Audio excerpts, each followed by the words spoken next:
I choose to follow the Islamic path because I've never saw so much love. Islam is a religion of peace. The Quran is so clear. Stanley thought maybe Islam's the answer. Islam is the fastest growing and most widely practiced religion in the world, with over 2 billion followers. Every year, more people embrace Islam, including some famous and wealthy people. Ashhadu anna ilaha illallah. Wa ashhadu anna Muhammadan abduhu wa rasuluh. But why? Why would people who seemingly have everything, fame, fortune, and freedom, choose to follow a faith that has restrictions, encourages charity, and a religion with a terrible portrayal from Western media? Well, that will be explained in this video. Let's begin, inshallah. Rationality and logic. When a person learns about Islam and seeks the knowledge himself, instead of swallowing the crap that the media gives you. Rational to fear these things. Now, if I hold this book up and say, there will never be peace on this earth so long as we have this book, it's a violent and cursed book. I don't want it because you are terrorists. Every one of you are terrorists. I don't care what you say. I don't want it. But to simply stop and say Islam is just about peace and there is nothing more to explore, that is just ridiculous. We have to be able to criticize bad ideas. And of course we do. No liberal doesn't criticize bad ideas. But why is the mother lode of bad ideas? Jesus. So we have. Make no mistake about it. This is an evil system that is bringing death and destruction throughout the globe. When a person learns about Islam and seeks the knowledge himself, he realizes that Islam is nothing like the West has portrayed it to be. Because nowhere in the Quran does it say to do any of this stuff. It don't say shoot nobody. It don't say crash no plane. It don't say nothing. Learning that Allah is the only true God, instead of being a man or a statue, makes sense. The preservation of Quran and the prophecies that came true. It all makes sense, and unlike in other religions, where you're told to not question the religion and just believe in it, in Islam, it's the opposite. You're encouraged to question the faith, so you could learn the truth and strengthen your faith. Everything just makes sense, and Quran is so simple that it touches your heart. You know, I loved the simplicity. The Quran is so clear, so crystal clear. Please give the right reading of the Quran to the young people. I read the Quran. I love the Quran. I live by the Quran. I'm a man. I make mistakes. Do I pray every day? No. Do I go to the mosque every day? No. Would I die for Allah? Yes. Is Allah in my heart? Yes. It's a beautiful religion, like a beautiful religion. Brotherhood. No matter what your ethnicity is, whether you're black or white, tall or short, rich or poor, Islam is for everyone. It unifies us and tells us to help each other. You're teaching us it's not the color of the physical body that makes a man a devil. God don't look at our colors. Minds, hearts have no color. God look at our minds and our actions and our deeds. So we have white Muslims, brown Muslims, red Muslims, yellow Muslims, all colors. So it's the color. So the big thing in the change now, we have white people who have accepted our faith, and we now recognize all men as brothers, and we look at them according to their works. So some blacks can do evil and white. So it's not the color. Now we look at the actions. Celebrities and famous people are always surrounded by yes men or fake friends. Most of your friends are not really your friends. They're just along for the ride when it's fun, when it's convenient, when you're winning, when it's valuable to be there, and they're gone when it's none of those things. Fake people, they always say, oh, you good, you good, you good. You know, it's like they never say to you nothing because they don't want to upset you. Because they know they're going to lose this comfortable zone. People are opportunists. They look for a chance for you to fall, but they stay close to you as if they're your friend or you're empowered. But as soon as the opportunity comes, and they may help the opportunity by putting somebody, by planting somebody in your situation, and as soon as the time comes where you're down and out, that's when everybody stick their forks in your neck and in your back. People that betray or use you for your fame and money. But in Islam, we love every brother and sister. With our kindness and hospitality, we gain the respect of non-believers. But I can tell you one thing for a matter of fact. A true Muslim that practices the Quran and truly believes in it will never screw you over. Have you had experience with that? I know it to be a fact, and it's true. You will have a brother for life because it's built in the philosophy and in the way that they believe. Well, you know, like all Arab people are very hospitable, especially to foreigners. I'm always quite surprised that they are, given what the West has done in the Arab world. Muslims, and I tweeted about it, they are the most hospitable people in the world. Undebatably, dude, I was homeless and a Muslim dude took me in. Yep. I look at that and I'm like, what is it that this person believes that has changed him to the core to such a point that he's willing to do that? Yeah. Dude, I can mention to you 95% of Christians wouldn't have taken me in. Why? That's the questions you got to answer. This type of treatment is appealing to some celebrities, as some of them are not used to true friendship. They see genuine people that don't have jealousy or envy, and it shocks them. Some celebrities may face depression or personal crises, feeling isolated despite their fame, when what they need is people supporting and helping them. And when they learn about Islam and see the brotherhood that we have, they want to be a part of it. You could call it a quest for identity. For some people, Islam is the way to combat oppression, embrace their identity and culture. Islamic values: charity, kindness, hospitality, discipline. These aren't just values in Islam. They're part of everyday life.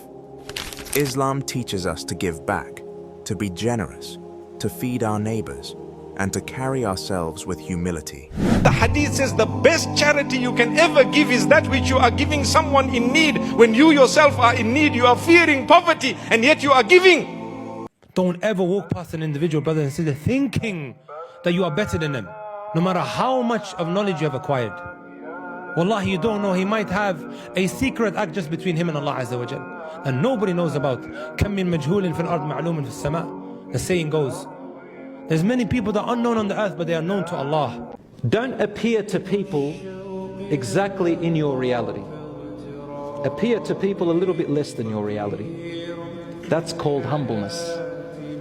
And that is what the Prophet ﷺ said, مَنْ تَوَاضَعَ لِلَّهِ رَفَعَهُ.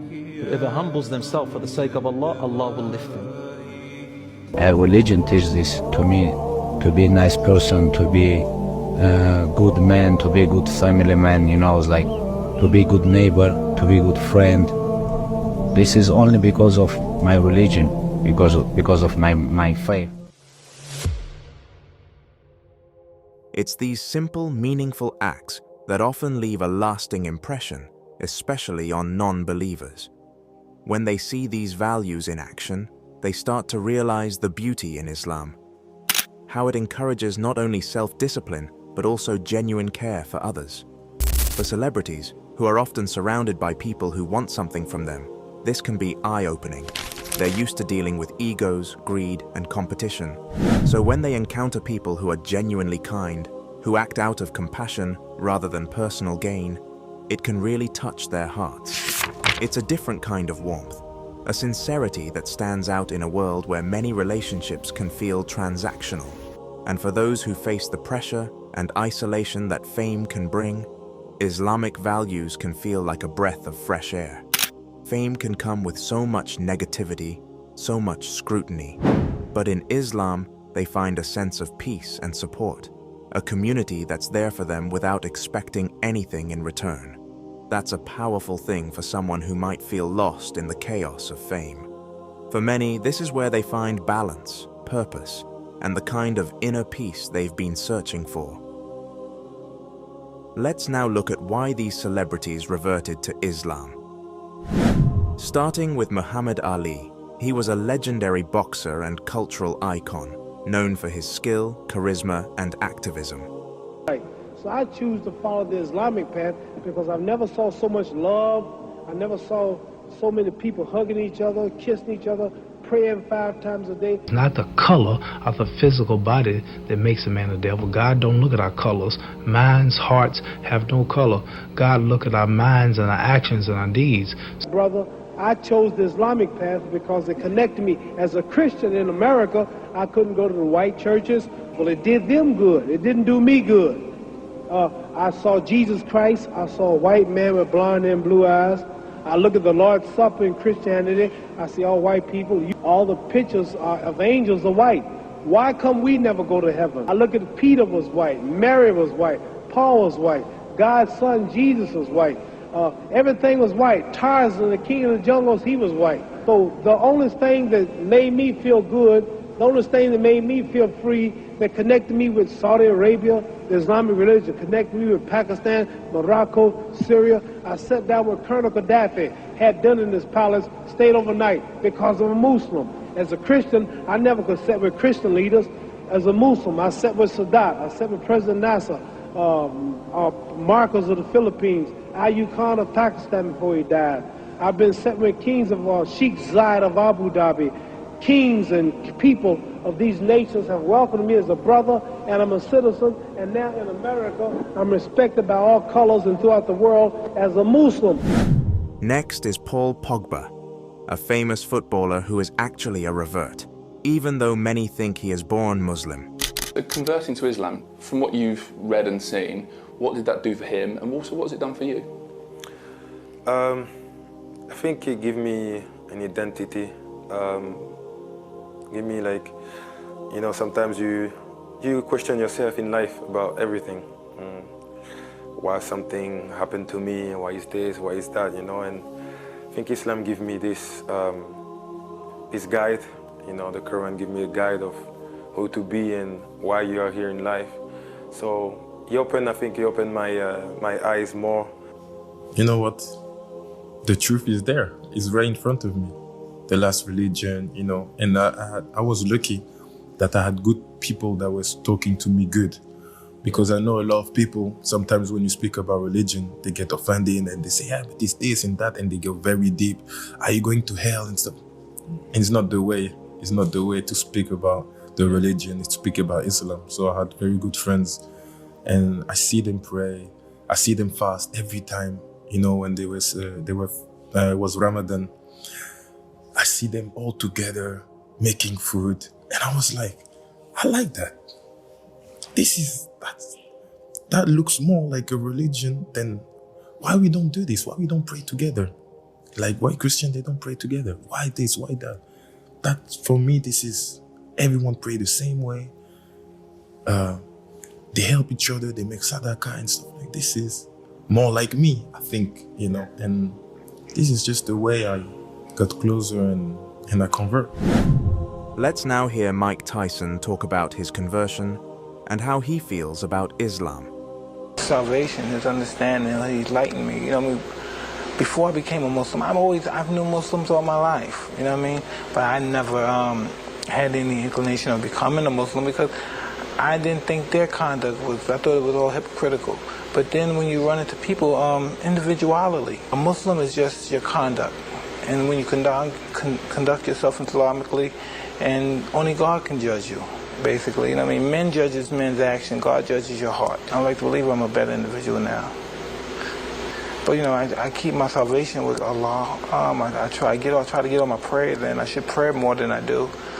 And instead of I pray like probably 3 to 4 times, I should pray the whole 5 times. Mm-hmm. And I just try, you know what I mean?